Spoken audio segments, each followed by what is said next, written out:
In this video, we're going to take a look at the new Kondor Blue HDMI cables. This is one of their new coiled ones that can go from about 12 inches to 24 inches long. And what's really great about these new cables is somehow they actually improved on the old ones. I don't know if you can tell from the video, but this is a lot looser, a lot more flexible than the old one. And the way you can tell the difference between the new cables and the old ones is the old ones have the black plastic on the connector and the new ones have this new metallic finish on them. They say they're made of aluminum and they just feel a little bit lighter weight as well, although I'm pretty sure these actually do weigh about the same. Kondor Blue does give a lifetime warranty with all their cables, so you know no matter what happens to it, they're going to have your back. They're going to make sure that you get taken care of.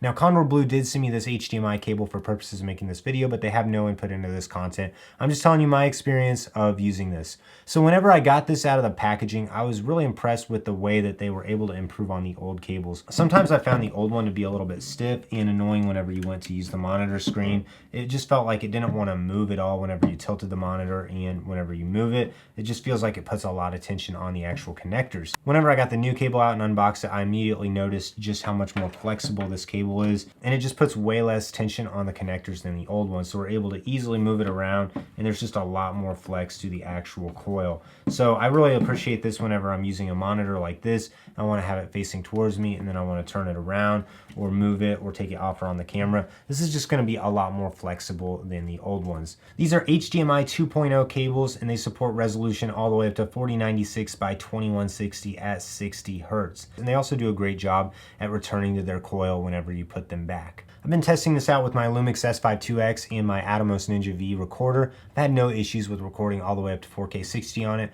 Unfortunately, these will not support 6K or 8K recording, but I didn't have any issues when I was shooting an open gate 6K and passing that through to the monitor. It just wasn't recording in 6K anyways because the Ninja V only goes up to 4K 60. So if you already have one of the older Kondor Blue HDMI cables and you weren't having any issues with flexibility, I'd recommend just keep using it because these are really great cables. I've had this one over a year and I use it all the time. No issues with it at all. But if you use an on-camera monitor a lot and you really want that flexibility where you can have the coil that keeps the cable out of the way, but also being able to actually move your screen around to tilt it forward and back, up and down, I would definitely recommend looking into the new cables.